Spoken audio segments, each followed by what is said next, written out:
Good evening to everyone, and yeah, welcome to another AMA together with YGG. My name is John Tedano, Community Marketing Manager for Yield Guild Games, and my partner, the one and only Mr. Saratobi, Head of Partnerships for YGG. How's everyone doing tonight? Very good, sir. Very good, sir.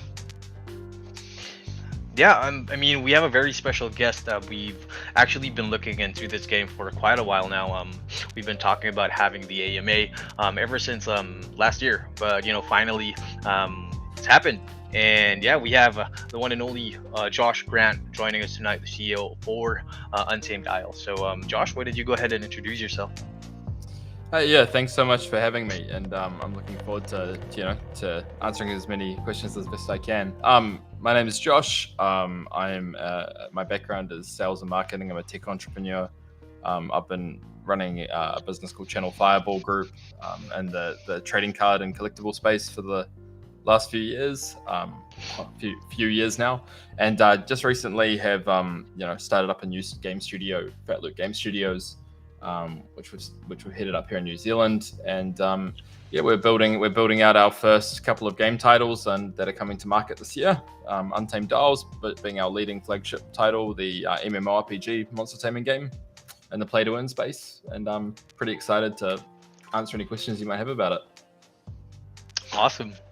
Fantastic. I mean, we've been lucky enough to have been looking at Untamed Isles for the last couple of months, as Sedano says, before Christmas as well.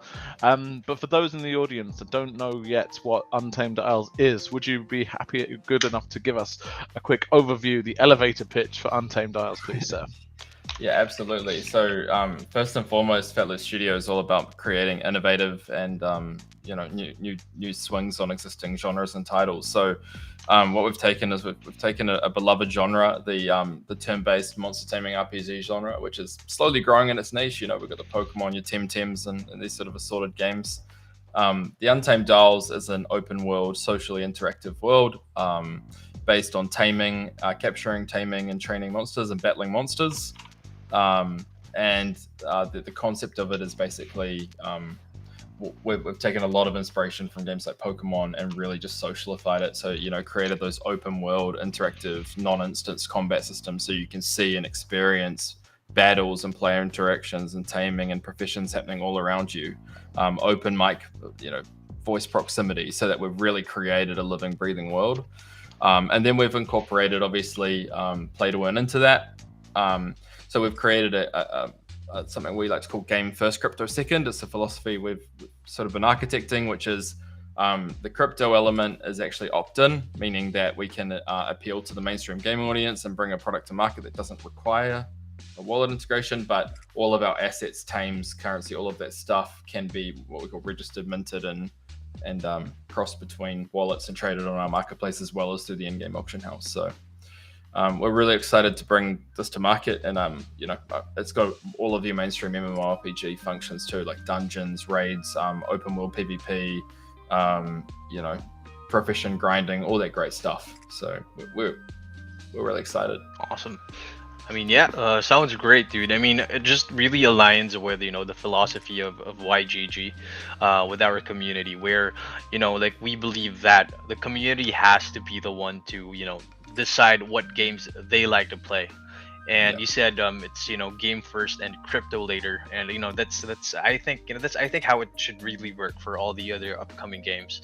I mean, at the end of the day, it's gonna be like we would want the community to settle down and find a game that they truly enjoy, and they're there hanging out, like even without the immediate like I don't know, the monster gains, you know what I'm saying?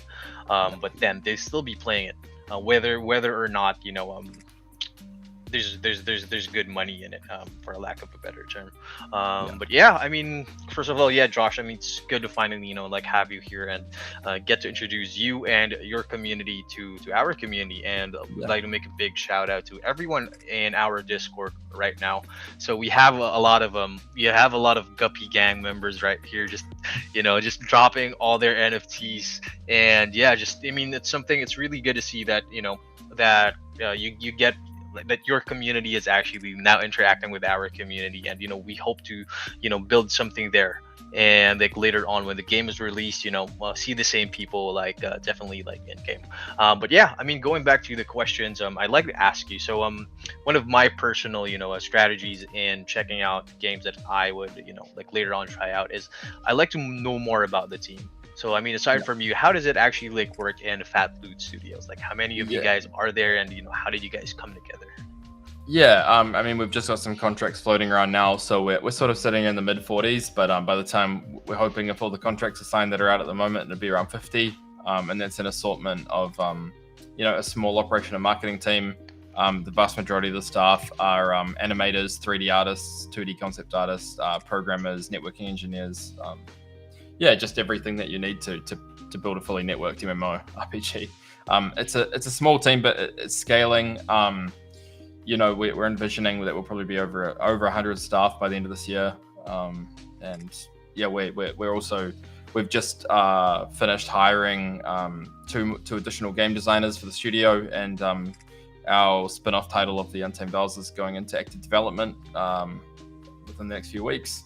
So Paradise Wars, which we're really excited about. So the studio is a fast-paced growth company, and it's just my dream business. I mean, I've basically sold, we're selling the other business. We've done very well in the other business, and this one is passion for us. Of course. When I spoke to the team initially on some of the previous calls, one thing that really excited me was this notion of like certain components of the economy being completely driven by kind of like player interaction. Like some of the kind of, I think it was about the kind of guild houses or some of the components. Yeah. Like you guys aren't selling these to guilds. You're not kind of doing any. No. It's a case of like the players have to get in there. They have to want to play. They have to find these assets, and it's really going to be a race to like who really does have the most engaged community that does put kind of gaming before profit, that's going to really kind of do the best in Untamed Isles. So that's something that really excited me when I spoke about this. I think, it's a big topic right now, this kind of evolution of the concept of play to earn into kind of play and earn. It's kind of a bittersweet thing, because obviously there's been this huge kind of belief in play to earn being this kind of cure-all for people from like low-income backgrounds and low socioeconomic countries.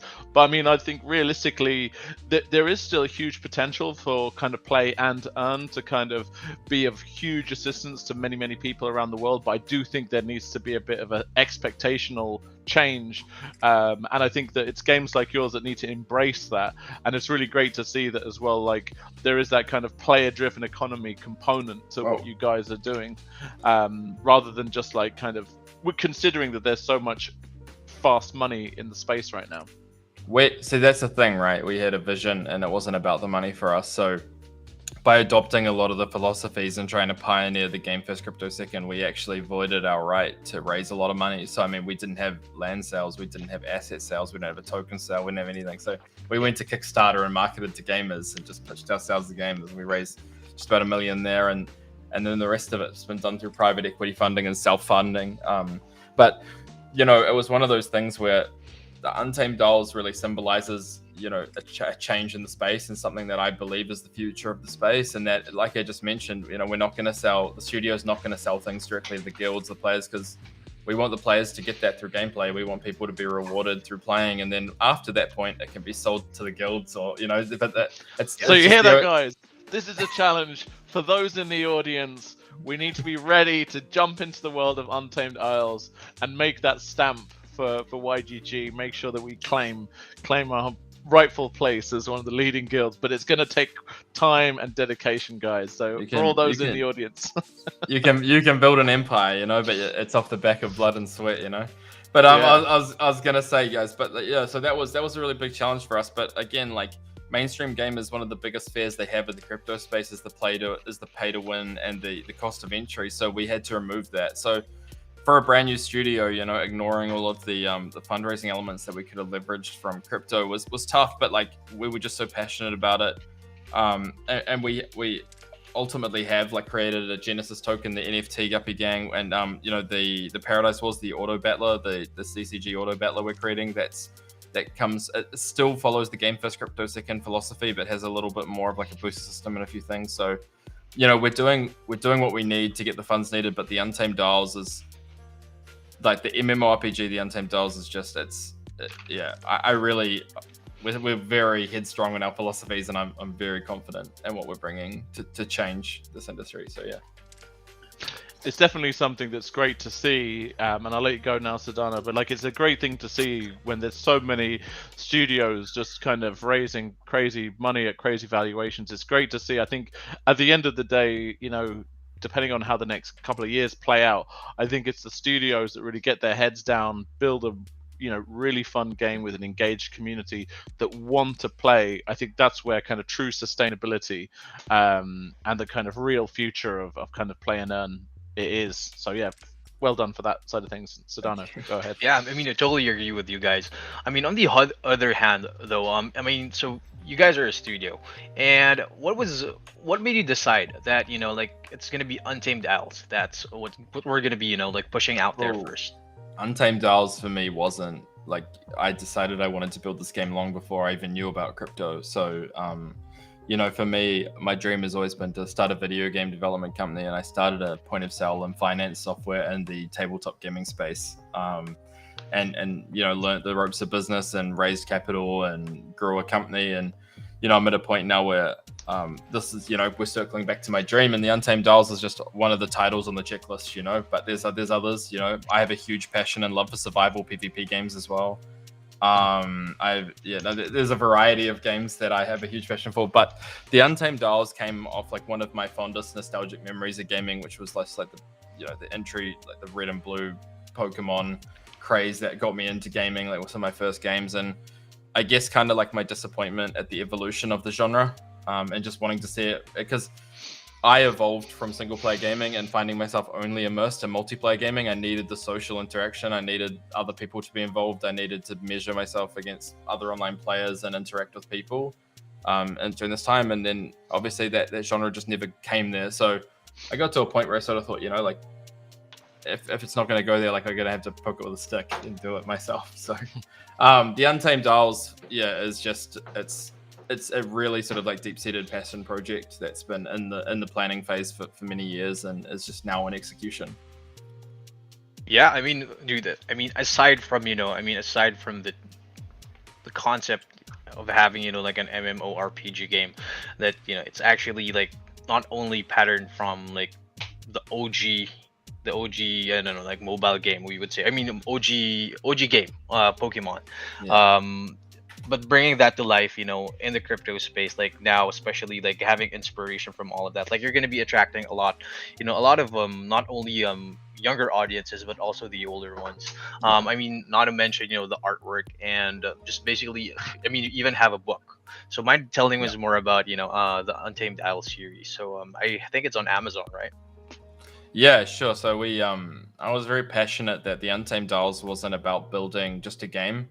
Actually, what we were building was like a universe, and we were building an IP. So the Untamed Isles is set in a parallel universe to Earth, and sort of the era before a lot of technology. But it's got a deep, rich, and meaningful lore about the Pathfinders. So in the actual game, the Untamed Isles, you are not the protagonist of the series. So the protagonists are a group called the Pathfinders, and the book covers them. You're actually landing on the Isles 12 months after they land. They're the original landing party that landed on the Isles after they emerged from the sea, randomly. And then you learn the mysteries, right? So you're kind of, as a player, you're following in their footsteps, and you're learning how, as more and more people land on the Isles, and as more and more factions and groups start to become established, and the islands start to become discovered, you're trying to find your place in it all. And you're trying to align yourself with the beliefs of whichever group, because we've created a more adult series. I mean, there's death, there's kidnapping, it's essentially like Pokemon for adults, because we wanted to see that evolution. So if you read the book, like it is, it's an emotional roller coaster, and it's not a happy ending, and it's all those kind of things. So this is just the first book. There's going to be 3 to 4 novels, and then the plan is also to have an anime series. When HBO live actions. Yeah, no, we'll see how we go. We want to get a little bigger. We'll wait till we've got a bit more money and we're a bit bigger first. But once the second or third novels come out, we will go to market and look for an animation studio that's interested in picking up the IP. And then whether we follow the Pathfinders on that or whether we follow an offset group of tamers, I don't know. But apart from that, there'll also be one other title, which is the Paradise Wars, associated with Untamed Isles, and then that will be where the IP. There was going to be a trading card game, but we ended up putting the pin on it because we lost access to a couple of our lead game designers that we wanted to use from our other company. And then we've just incorporated CCG elements into the other game. So there'll be two video games total, and which will be launched within the next 12 to 18 months max. Both of them. There'll be at least four novels, ranging at around 100,000 words apiece. And an animated TV series. That's really incredible. You're really spanning quite, all the different media types there. That's pretty impressive. I mean, obviously, from the sounds of it, it sounds like there's definitely going to be some component where guilds or different social groups are going to be able to band together and interoperate. Can you kind of tell us a little bit more about how that's going to look like? Yeah, absolutely. So guilds are a pivotal part of the game, and whether you're someone who enjoys solo content or not, guilds are something that you work together either independently or through group gameplay to level up another tier. So, the in-game utility like breeding, salvaging. There's a range of utility stations and things which can be upgraded through an upgradable guild hall. The guild hall is a team effort, so people going out and doing guild quests and leveling it up and contributing tax and resource to increase the amount of yield and output they create. And then there's also guild territory wars, guild tournaments where you enter as like large group events. The territory battles are actually up to 10 or X players from guilds can represent in different territory areas and try and take over different spaces. So the guild space is very competitive. And then also obviously there's dungeoning and raiding and all those good things too. There's the Wild, which is an open world PvP area, which again there's no direct guild function, but operating as a team and there would be a pretty powerful way to leverage it because it's a forced PvP area where you can take the loot people have been farming, and it's one of the higher end gameplay areas. So it takes a lot of inspiration from games like RuneScape and things like that in terms of the wilderness. But yeah, no, there's honestly a ton, and the biggest thing is just guild progression. Like if you're efficient and you work together, you can get more out of your guild. You can increase your breeding, you can increase your pool, you can increase your output in terms of like salvaging, rune crafting, all that kind of stuff. So it's definitely one of those things where the stronger the guild and the more time you put into it, the more you will get out. Yeah, I mean that's great to hear, man. I mean, because like me personally, like one of my favorite MMO RPGs of all time it's gonna be Ragnarok Online. It's gonna be RO. Nice. But I mean, and having lore behind it is, for me, it's just the gluing factor that keeps me coming back for more. I mean, having a guild, playing with your guild mates, it makes you, it gives you a sense of connection, like a sense of your place within that universe, or now in this case within that metaverse. So it's really good to see that you actually have something planned out, not only for the lore but also for the guilds and how they can actively participate. Just like jumping in real quick before I head back over to Saratobi. So if now I'm convinced, like I'm sold. I love the concept. I love that you guys have a book. What are going to be the next steps for me as a newbie? If it's my first time from the YGG community, hearing about the project, what will be my next 3 steps to be able to participate in your community and in the project? Yeah, so I mean, what I would say to everyone is that the Kickstarter and backer kits are closed now, so there's no real interface there. But if you don't already have access to the open beta, it will become available on Steam in the near future, like in maybe a month or two's time. It'll just be there, ready to be purchased on Steam.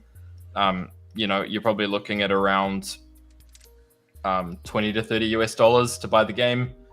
And that's all you need to do. I mean, you just buy the game, you rock up on the ship, like all the other people in the military science vessel, and you hatch your first tame, which is just a random hatch out of a pool of infinitely spawned monsters, and begin your journey. So I Awesome. suppose that there's a quite interesting question that springs to mind there, because you've mentioned obviously there being like a traditional kind of price tag on the game. If say YGG wanted to like acquire some licenses, is it possible to like hold on to those licenses and kind of then Yeah. delegate those licenses to a player if we wanted Yeah, to kind of... absolutely. Yeah, Good question. yeah, absolutely. I mean, we've got like our marketing team right now is working through like our streamer package because we basically have hundreds if not thousands of Steam keys which we've basically pre-purchased ourselves through our own wholesale. So we can spin those up and distribute them sort of how we see fit. So like we can definitely sit down and work out something for sure. At the end of the day, for us, what it really comes down to is we've got two major prerogatives. One is that we're trying to bring play to earn gaming and mainstream gaming together and make it one thing. So for us, the relationship with YGG is really important because you guys are such a strong representative of the play to earn space, and have such a strong community and such a wholesome community in this space. And a lot of the philosophies that you guys believe in and that you drive to your community correlates to what we're trying to build as well. So yeah, we definitely want to work with you and get as many of your guild and your players and your community members into the game to try it and have fun and see if it's their thing. That sounds pretty awesome, pretty awesome. And yeah, so Sedano, do you have a question there? Yeah, I'm good. Yeah, you could go ahead. I suppose a good question there is from the play to earn perspective. Like, what is going to be the primary mechanic to play and earn with in Untamed Isles? Yeah, so Untamed Isles is basically the in-game loops and some of the things that people will strive for. We're going to have a really sort of heavy focus on competitive. So there's going to be competitive PvP and competitive PvE as the two major categories, as well as just sort of grinding. But ideally, what it's going to be is an ever-moving meta because we'll be introducing new tames and new limb combinations all the time. So there'll be in-game breeding loops. A lot of our like dungeon loot, our equipment, our ruins, our inscriptions for the way you kit out your tames and customize them comes down to time investment, i.e. it takes time to get a tame from level 1 to 30. It takes time to get a full set of epic or legendary inscriptions for them. And once you equipped an inscription to a tame, it can never be taken off, meaning as the meta changes and new tame combinations come out, they'll always be needed. So if you're in there playing, you're doing dungeon content, you're grinding professions, you're breeding tames, you're finding and capturing great breeding stock, it'll feed the professional economy of PvE and PvP players because they'll always be hungry for new things and combinations. And the idea is we're following a philosophy called no dead content. So I don't know if you're aware of how our monsters work, but essentially monsters do have identity. We create them with singular identity, but you're very unlikely to find it in game because each tame has 7 limbs and all of the limbs can be bred into each other, meaning there's the number's stupid probably at the moment. I think we have like 12 tames with 7 limbs and 15 different subtypes for each of the limbs. So there's something like, including random stat allocation and something like, over 1 billion combinations or something. Wow. So there's a bit of a challenge there for the breeders in the audience if they wanted to get out there and breed. Yeah, absolutely. So it's about the world is kind of alive. So there's different biomes and different map areas, and then there's weather. So there's different weather in different times. So based on what's happening with the weather in the game, you'll have different encounters, different limb combinations. So every time you go out into the wild monster hunting and looking for breeding stock and looking for good tames, you'll get a different experience every time. And that includes like the difficulty rating on areas changing, roaming NPCs, bandits coming and attacking you. So like it's a very sort of dynamic game. And I think that for play to win players that are wondering like what to do, everything, the variety, like everything is needed in the in-game loops. Yeah, I think it's I'd say it's the Pokemon MMORPG that never happened, from how I hear it. But yeah, totally. I think I see where you guys are going, and I'd like to ask a bit more about how you catch the monsters, and what Yep. do you do with them, and how do you actually enter PvP? What are the That's a good mechanics that behind that? that is a good question. Yeah, so in our game you have something called attunement crystals. So you probably, if you look at us, all of our content, you'll see these sort of 6 crystals that follow tamers around. Um, we have these things called capturing crystals, which are our sort of arc of Pokeballs, if you will. And yeah, very similar style. You find wild tames and you battle them and you weaken them and you summon these taming crystals to tame them, and then you have a series of taming crystals in your crystal storage, and you can attune them to yourself, because they're sort of like, they're toggleable. They come in and out of your character, so everyone that comes to the Isles basically gets these attunement crystals attached to them that allow them to sort of, I won't ruin too much of the story here in this stream, but yeah, they allow you to control the monsters and be part of the monsters. Okay, interesting.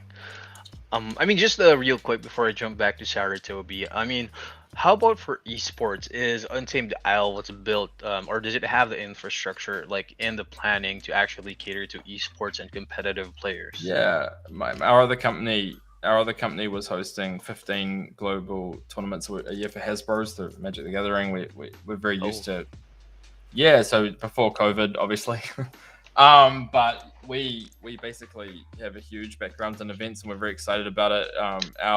Our like number one heroes for following, who we think does amazing esports, is League of Legends Riot. We think they do such an amazing job, and if we can do half or a quarter of the job they've done over the next 5 years, build up to that, we'd be really happy. But the idea is we want to really elevate our pros. We want to create huge World Series, huge regional circuits, like huge standalone theme tournaments, and get people together on site, make them a spectacle. And for us, we're going to be re-injecting a lot of the profits of the entire studio back into the competitive scene. And the play to win scene, because this is about the players, this is about experience. It's honestly not about the money. So for us, we just really want to make a game that just really drives some inspiration in the space, so we can see the gaming genre as a whole move out of the rut that it's been in for a while. As an indie studio, you got to do courageous things to make that happen. But look, we brought Wolfie Glick onto the team, who is the 2016 Pokemon World Champion for VCG. We've also got like Luis Scott Vargas, and we've got a series of competitive, like very high-end competitive players from different industries that are helping us architect the esports side of it.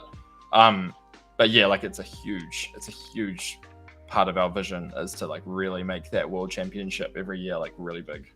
Wow, that definitely sounds like you've thought about esports for sure.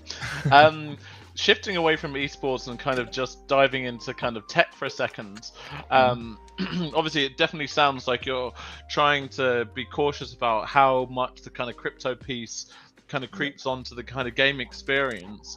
Like, how have you guys approached that from the tech perspective? What are you guys using as a blockchain, and how are you going to try and obfuscate that part from like gamers? We've kept ourselves quite chain agnostic, meaning that we can easily switch and change, just because we've witnessed the rising and falling of chains, and like the dependability and the non-dependability of software, even just in the short time we've been monitoring. So right now we're partnered with Polygon, and we're using the Polygon chain.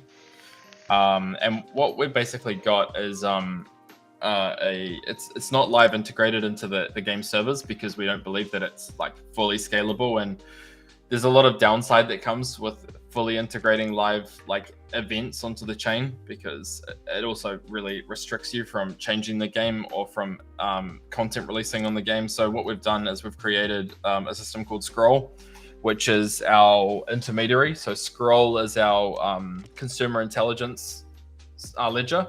It's a server that sits in our website. You can API call it, you can monitor it, it's got a UI, and it tracks the creation of every monster and every item in the game, gives it a unique ID, where it was found, where it came from, everything all publicly viewable. It shows the trade path of things in game, and then when they leave the game, because we have this thing called the registration office, which is an NPC office in the city where you can just find monsters, capture them, find equipment, put it on them, do whatever you want. And then when you want to send it out to your wallet, you go to the registration office, put it out, talk to the NPC, send it out to your wallet, and then bam, it's in your wallet. It can be traded on OpenSea, it can be traded on a marketplace, it can be shifted around. You want to put it back in, anyone who's got it in that wallet can connect their wallet to an account and then just ship it back into the game. And Scroll will follow everything. So Scroll will also do real-time authentication of the ownership of the device. So it'll make sure that it has a legitimate creation path, and that the person who's registering it outside of the game to a wallet is the registered owner. Like, it has a path that shows them being the current owner. Otherwise, it won't allow it, and it will flag their account. So we've created a very unmanipulatable, centralized, and it's utilizing all the strongest parts of centralized software and decentralized software. And it's very unrestricted for scalability, so we can do so much cool stuff with what we've created. We spend a lot of time on R&Ding Scroll. That sounds quite exciting. I think it's it's something that some of the kind of crypto evangelists might not necessarily always like to hear, but from a realistic kind of game development side, it kind of makes a lot of sense. In terms of why, if I'm playing the game and obviously I have this kind of frictionless centralized solution that kind of works so well, why would I want to take my assets and put them or mint them onto Polygon? Is there a kind of clear incentive there? Do I get any kind of benefits in game? It's the only way to sell them or trade them for money, right? Yeah. So are you guys going to establish some sort of infrastructure on the Polygon side in terms of obviously marketplace? Yeah. So we got the Fat Loot marketplace, which is coming out, that'll be our system. So essentially, you connect your wallet, and our marketplace will bring all the data from Scroll directly in for you, so that when you make a listing, you've got everything there sitting there that you'd ever want to know about it. Everything categorized, just pulling through nice assets and looking beautiful. And so the Fat Loot marketplace is going to be a fully DeFi marketplace solution. It's actually pretty much done now. It's ready for launch. It's obviously just waiting for the game. So, we are going to be doing a sort of an early rollout launch of that pretty soon. We've got some pretty exciting stuff happening with assets coming out of the Guppy Gang soon. So we've got our first application use to go live with the marketplace, and I'm really excited. It's going to be cool. For me, when I first looked at play to earn gaming, the first thing I thought to myself was, it just bewilders me that the amount of time people put into RuneScape, World of Warcraft, and things like that, and the TOS just says you can't sell the stuff you earn. It's all bind on pickup, and then all of these gold farming businesses that are making millions of dollars that have been set up in a lot of these Asian regions, where they have millions and millions and millions of gold that they're selling for $7.99 per 1,000 gold, and for whatever reason, mainstream gamers have never been able to participate in making any money or interfacing with any real world game.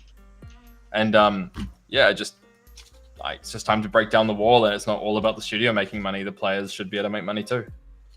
And I think one final question that kind of are surrounding the kind of tech piece is, are you guys going to have fungible tokens as well, kind of existing within the ecosystem, or is it just the NFT kind of tames that are going to be kind of cool? No. So it'll have everything. It's just the gateway in and out. So it has a lot of the familiarities. It's just there's this sort of Scroll protection and ownership model of the in and outside a game that you kind of have to get your head around. But it has when you it's hard to sort of articulate it. 3:41 in the morning for me. Sorry. But it has all of the same. Like you said,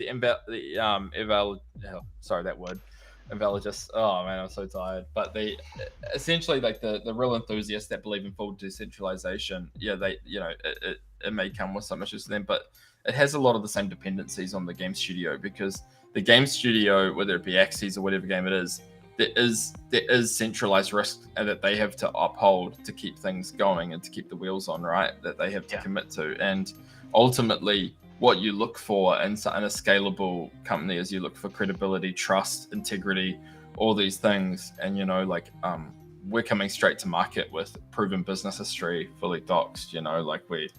We have no reason to be here doing this. So it's a passion thing, and I want to prove this theory out. And then I want to our studio, we want to provide an infrastructure that allows other mainstream game studios and indie game studios to leverage what we have, and to have that as a trusted source to get them to the space. So there's a bigger vision here that's much sort of bigger than the one project. No, that's amazing. Sorry, maybe I didn't phrase my question so well. I struggle with it. I should have brought a Station. He's much Oh, better with the DeFi questions. Yeah. No, all the question was there is there going to be a token in addition to Oh, I'm so sorry. Yeah. Oh my god, I misinterpreted. I'm so sorry. This is me being tired. No, that's okay. No, It's yeah, okay. there is. Yeah, there is. Yeah, it's called the Fat Loot. It's called the Fat Loot token. It's a token which is not associated to just the one game. It's a token. It's a studio token.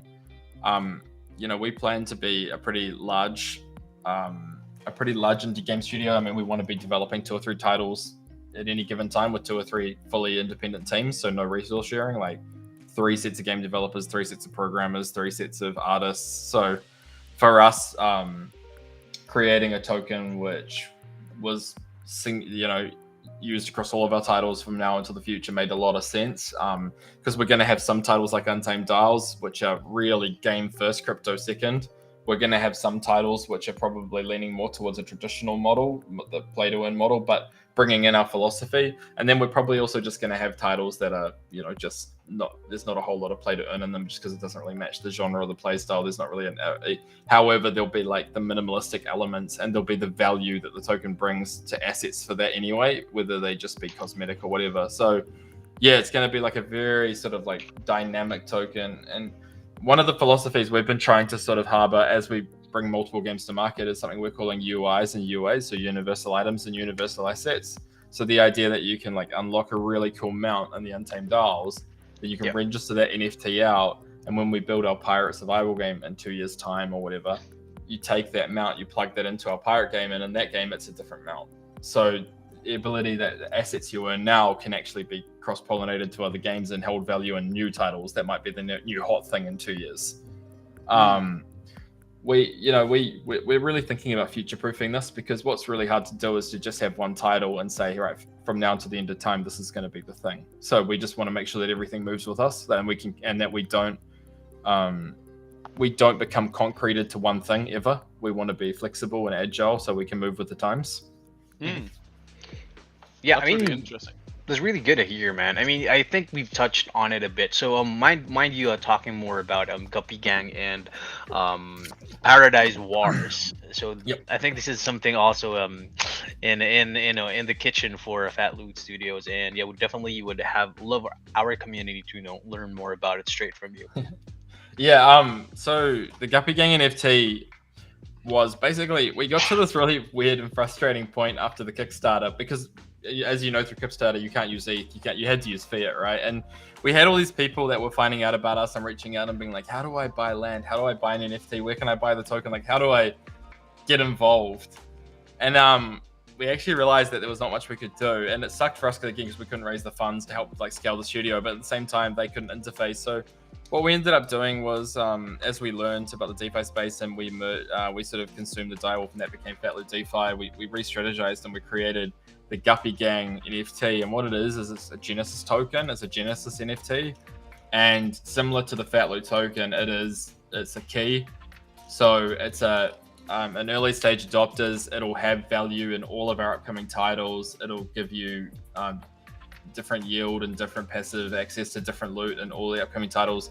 A game key for all the titles. And the Untamed Isles, it gives you monthly Guppy Carnival tickets, which allow you to go and participate to get NFTs, cosmetics, items, things like that. So it's a really cool little token. So the Paradise Wars that's coming is the second and final game for the Untamed Isles IP, because most of it will be sent. We're trying to keep a lot of the attention on the MMO, but we're building an auto battler, a CCG auto battler, which is a 2D game. It's going to have a really beautiful illustration style, but it's taking a lot of inspiration from games like League of Legends TFT, so Teamfight Tactics and things. And it's also taking inspiration from board games like Risk and things. And the idea of it is that the Guppy Gang NFTs can breed generals, and then generals can also build decks, because it's done from cards, not from a shared unit pool. So you can build different decks with different abilities, different units, different equipment. And then you can basically compete in large multiplayer events, conquest maps to earn rewards. So the Guppy Gang NFTs will be breeding those in. I think the breeding opens in I don't know. Like, I mean, I don't want to like Ashish will kill me because he's not here, but like, probably, we haven't officially announced it, but a couple of months, I think. And that we're weeks away from the GTT, which is the currency that they give every week to do that. Exciting stuff. Yeah. It's been we haven't like we were very quiet because we're not, we're new in the DeFi space, right? So we didn't have all the marketing down and everything, or like, so we were a very quiet rollout. But I'm very happy with the NFT series. We've baked a ton of value into it. Because we're so new to marketing the space and things, we actually ended up burning. We had a 10,000 mint and at 0.08 ether pop, and we got to 8,001 before we burnt the rest of them because we had a deadline. We had a drop deadline, so we ended up burning just under 2,000 of them. So it's been a really fun experience. I'm happy with how they're going, and the utility is just about to turn on. And I'm really looking to say thank you and give back to all those people that did support us through that. And very, very soon, the Paradise Wars, there'll be more announcements about it. But that is a game where there is land, there's booster packs, there'll be generals, which are the like kind of, if you've ever played Magic the Gathering, they're kind of like commanders, if you will. So yeah, there's going to be a lot more coming on that soon. We've just started hiring for that team now, so we should have about 8 new employees joining the company in the next 2 weeks. Sounds good. I mean, I have one last question before jumping back to Saratobi. So we do know that like Steam has been having some I would say drama with NFT and blockchain games, but then we have Untamed Isles, which is actually releasing on Steam. So how does it actually work, and what's the dynamic between your NFT game and Steam? Well, it's subject to Steam's change of heart because they changed their mind more than they changed their underpants at the moment. It's insane. But there's been a couple of games which have managed to survive in the play to win space on Steam, and typically how they survive at this stage is because they've created a disconnect with the different versions of their game. So for example, it's really simple for us. So likely what will happen is if you play through the Steam, like if you launch the game through Steam, you won't be able to use the registration office to interface with your wallet. Whereas if you use our client from our website, you will. So it'll have all the discoverability and getting all the mainstream gamers from Steam and allowing people to interface there. And then when you're wanting to interface with a secondary market and move goods back and forth from your wallet in the game, you just won't be able to use the Steam client. And that's how we'll get through the nets. Awesome. Yeah, sounds good. I mean, like there's always going to be people who are going to be disheartened, hearing that their favorite, gaming platform is actually against NFTs or, is not supporting blockchain games. I think it's just for a time. It's like, I think it's just honestly because they don't know how to profit from it, like they're feeling probably pretty cut out. I think is the issue, like they're looking at games. I totally agree. They're hosting free games on their server that they're probably paying large server hosting costs for all the patch updates for, and then $100 million of daily traders going through, some website platform that they get no cut on, and they're like, until we figure out how how all this works, that's all gone for now. I mean, I'm speculating. There's probably some risk on their side or something that they're worried about, but like, I'm sure there's got to be something about the money in there. Yeah, for sure. I mean, it's a matter of it's not a matter of if they're gonna do it, but a matter of when and who's gonna be doing it first. So I mean, like it's still good to see like like games like Untamed Isles and studios actually still pursuing especially that I mean, you can't deny the fact that like Steam is a big platform, and I mean if not like we're actually doing them a favor and educating like their communities on what the possibilities can be with these games that are going to be releasing in the future. I mean, I want to if we have really huge success, which I'm very excited and hopeful for. Like in the mainstream gaming audience, I hope that we can get to a point where Steam will sit down and talk to us so that we can help them, because the goal of the Untamed Isles and Family Studios, we want to break down the walls because I mean, look at the evolution of gaming, right? We started with pay to play, which was you paid $99 for a game and you paid it, and that was it. And then we had free to play League of Legends, proved the model out, and now play to earn is just the future. Like it's the next evolution in mainstream gaming. It's the next step.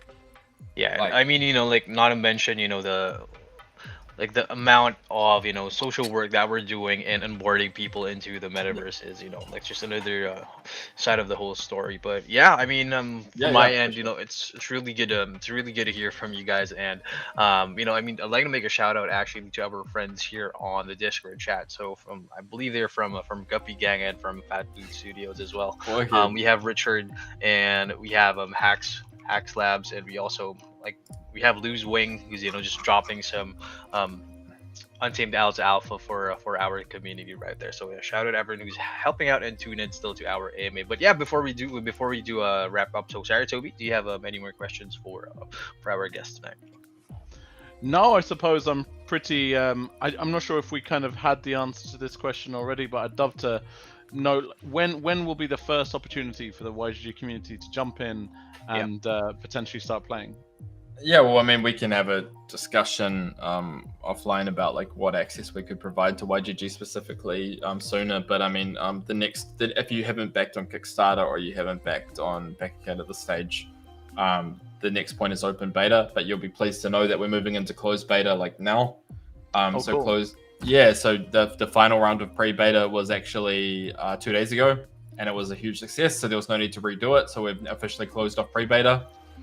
Combat 2.0 was amazing, and Wolfie and the team, and now we're diligently working for the next step, which is closed beta. Closed beta will have 1 or 2 rounds, and then before you know it, will be an open beta. And open beta is basically a checklist until early access. So there'll be plenty of gameplay, and I think we're enabling content creators to start streaming as of like the next couple of tests. So you should start seeing a lot of YouTube vids and streams and stuff of live gameplay coming out very soon. In terms of the open beta, then, do you have any kind of ballpark figure on time-wise when that might be? my devs will kill me. They're Oh yeah. No, the problem with the Untamed Isles is that the GDD and the scope we all agreed to over a year ago now is just doubled. Yeah. It's like the scope creep of the century. Like we laugh sometimes when we look at the game briefs compared to what the MVP was meant to be. Yeah. Yeah. I'm reading quite a good book at the moment called Blood, Sweat, and Pixels, and it just makes me really kind of I don't know if you haven't read it. It looks pretty good. It's all about I've heard of it. Yeah. The trials and tribulations of being a games developer, and I think it's quite eye-opening. I think for one thing, a lot of gamers, and then I think even more so, a lot of people in the kind of crypto gaming space just don't have a real appreciation for the challenge of shipping a game properly.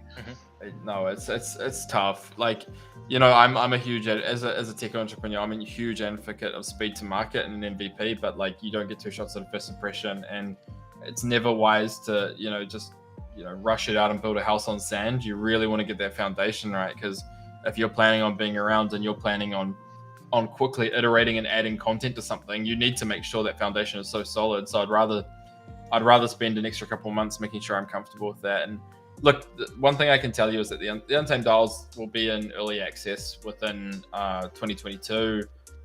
It'll be with an open beta, very likely in the first half of this year.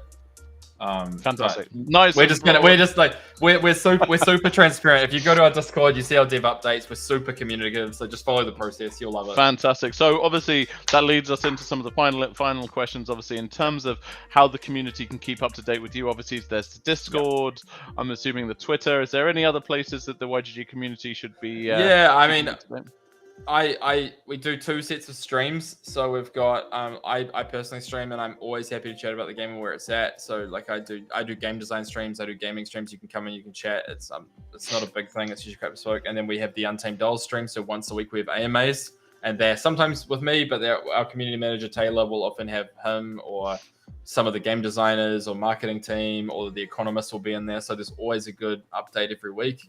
And the Discord is just the best place. The Discord is our hub. We live in Discord. Yeah. So Untamed Isles community Discord, go there. That sounds great. Guppy Gang even. Guppy Gang Discord's also great. Guppy Gang. Well, don't forget, we've got members of the YGG community to help people in the audience for any questions, and it sounds like we have some of the Guppy Gang and the community as well from Untamed Isles in the chat. So definitely check them out and follow them on Twitter, Discord, and so on. Thank you so much for coming on today, Josh. It's been an absolute pleasure, and thank you very much to my my wonderful co-host, as always, Mr. John Sedano, on the mic. Thank you so much for having me, guys. I really appreciate your time. Yeah. Fantastic. See you guys soon. Thank you so much. Awesome. Bye bye. Thanks, guys. Cheers. Bye.